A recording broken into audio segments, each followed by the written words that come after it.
Welcome back, grinders. This is going to be a video about installing the Blackhound 6-24x50 mil on my rifle. We already done an unboxing video, and where I show you everything that came with the scope. And now I want to show you guys how I went about installing them. Quick disclaimer: I am no expert when it comes to scopes or guns whatsoever. I just simply want to share my experience on installing the scope and give you a quick tips in case you find this useful. Before we get started, quick safety moment. Before manipulating any handgun, you want to make sure that you've checked. You always treat a handgun as a loaded weapon, and you want to check that your gun has no ammo in it and it's not loaded with any ammo and is safe to handle. But always treat it as a loaded weapon and keep the barrels away from pointing at anybody. With any further ado, I want to tell you about the scope and how I install it. Well, so here it is. I ordered this barrel for this receiver rifle, and I ordered the barrel with actually a 4-inch Picatinny rail, okay? So the scope came with everything else I needed to install it, okay? So the scope had the rings, and obviously the scope and the levels in order to install the scope, mount the scope on the Picatinny rail. So these rings, what I did is the best thing to do is actually position the rings first. These rings have Allen wrenches on this side that you can tighten up. So I went ahead and positioned the rings and then positioned the scope on top without the top section of the rings, just to kind of get it level. I tightened the base, and then once I got it level, I use the two levels that come with the scope, as you can see them here. And the way I did it, again, I just figured this would be the simplest way. There is a flat recession here on my rifle, and I position, these things have magnets, so it's pretty cool because as soon as I position them, they immediately stick to it. So I placed it flat on the rifle to where it gave me the tilt left and right, and then I went ahead and positioned the other one at the very top of the scope, and made sure that those two bubbles were centered and aligned on my vise. See that bubble right there is center, and that one is center? That's the whole idea, so both bubbles are pretty center. Then I went ahead and positioned the top sections of the rings and slowly tightened them, okay? So these top sections have 4 rings, as you can see here. They have 4 Allen wrench screws, I'm sorry. So I just kind of started tightening them in a cross section slowly. And in order to tie them, I use this guy right here. This is it's called a fat wrench, and basically you adjust the torque setting that you want to torque those screws to. I currently have them set to 30 pounds. I thought that was more than enough to actually get them tight. Some people like to go 35 pounds. I figured 30 pounds was more than enough. You adjust the poundage using the base of this. So I found this tool very useful.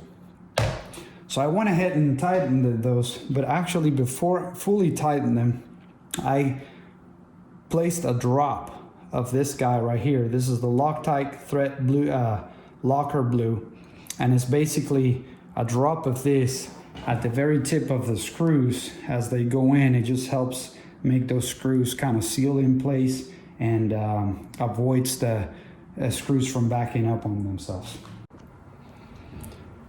Now, so once the scope was installed on the rings and the screws were tight, then I took the rifle to a range, and it doesn't need to be 100 yards. It can be 25, it can be 50 yards. And then I use this other tool to do what they call bore sighting, right? This is a laser bore sighter. And what this is this guy right here. it comes with different tips depending on the caliber of your gun. Like you see the different tips here depending on the caliber of your gun. And then it has a little battery compartment that you put in here. So what you do is once activated, this end will emit a laser light. And what you want to do at this point is stick this guy at the end of your barrel like that, all the way in to where it's centered as much as possible, and then it will be emitting a laser light here downrange. What you want to do at that point is wherever that light is hitting downrange, then you want to adjust your elevation and your windage turrets left and right to make sure that your cross sight actually matches that red dot that is hitting downrange. What you're doing at that point is lining up basically your barrel with your sights, getting it as close as possible before you actually go shooting downrange. It gives it a bit more of accuracy. By the time you get there, you're not just completely missing the paper and not sure where you're hitting. This way it will kind of group it a little bit together, and you can save some rounds by at least hitting paper the first time and just having to do minor adjustments after that. Okay, after bore sighting downrange, you can also do it while bore sighting. You first want to adjust your reticle. And this knob right here is the knob used to adjust your reticle, okay? This is, you want to turn this guy left or right depending on how your reticle looks as you look through your gun, and you want to make sure that it's crispy clear. Your reticle is very clear. This right here is your magnification. As you can see, this rifle has the option to go from a 6x magnification all the way up to a 24x magnification. Okay, so basically, in other words, this is your zoom. Okay, so first adjust your reticle, and then the next thing you wanna adjust as far as the visuals through the scope is your parallax. This guy right here is your parallax, is the inner ring as you can see it here. And think of this as adjusting the image at the target. So the parallax is an extremely useful tool because as you align your parallax with your reticle, basically what it's letting you do is minimizing the error of you moving left or right as you look through your scope and maybe looking like you're hitting a different spot. So adjusting those two give the scope a much greater accuracy if you adjust your parallax correctly. So here you can see the different settings of your parallax.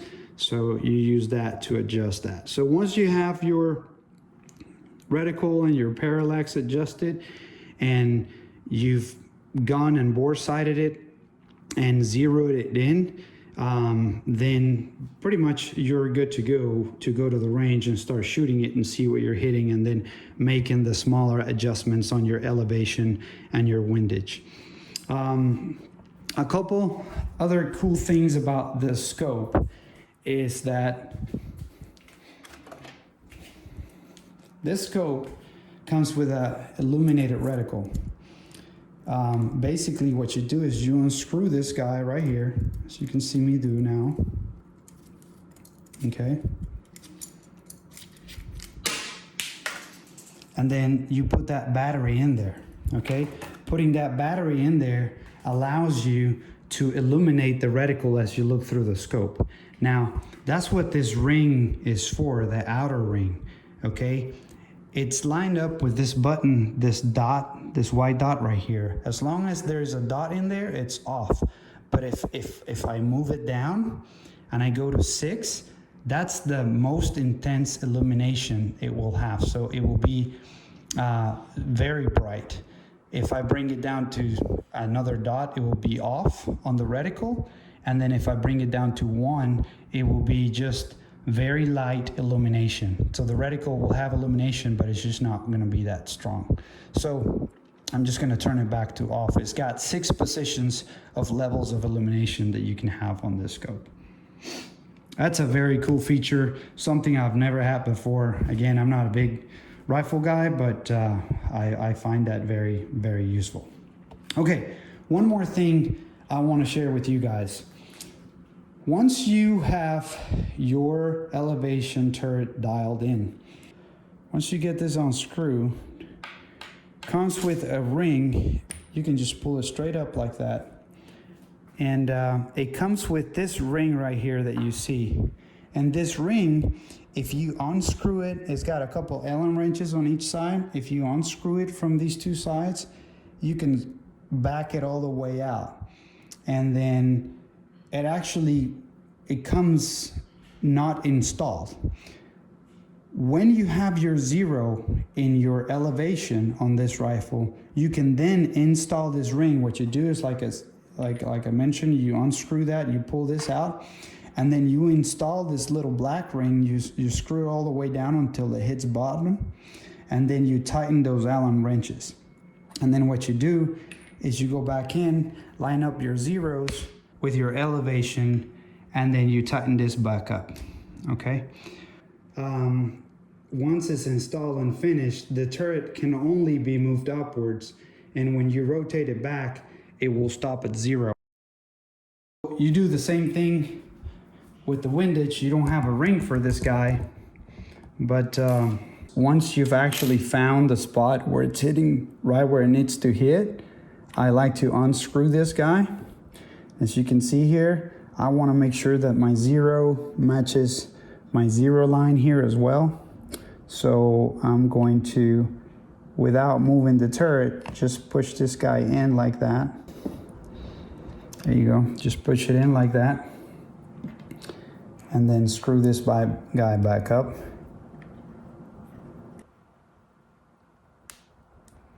Tighten it real good. And then now what I have is I know that I got it sighted in at 100 yards and they're both at 0 right there at 100 yards. This scope comes with a sunshade, and basically this helps you when you're shooting and you've got the sun in front of you. This helps with protecting that glare to hitting your scope. And so you basically screw this guy up on the front of your scope, which is very useful. Plus that scope looks pretty cool with that extension on it, that sunshade. It just helps protect from the glare when you're shooting. Okay, so I have to say, look, the scope is very simple. It comes with everything you need to install it, as long as you have a good Picatinny rail for the installation. It's got great magnification. It goes from 6 to 24. Here's where you adjust your reticle, and with the inner ring, this one right here is where you adjust your parallax effects. This knob on the outside actually helps you adjust the illumination for your reticle.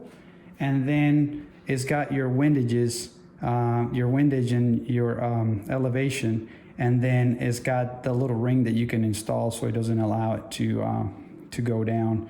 And then also you can, pull it out and screw it back in to make sure you got your 0s lined up.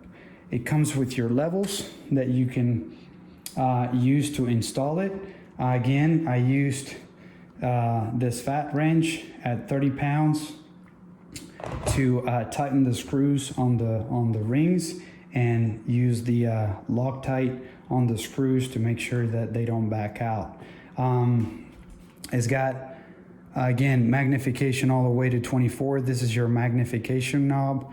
And look, I just installed this myself, and I kind of bore sighted it. After we bore sighted it, I fine-tuned the turrets to make sure I got it on the money. I had 2 of my daughters shoot it. One of them is 7 years old. The other one is 11 years old. And they both had great shots at 100 yards with this. Sabrina's first shot. Sabrina's second shot, Sabrina's third shot, Sophia's first shot, and Sophia's first shot right here. Her second shot, yeah. Let's go. Ready to hunt. So far, I'm very happy with the product. I think these are great scopes, and I'm gonna continue to try them out and see what else. But so far, highly recommend it. Thank you, Blackhound, for this great scope, and I'll continue to give it good use. Thank you, grinders.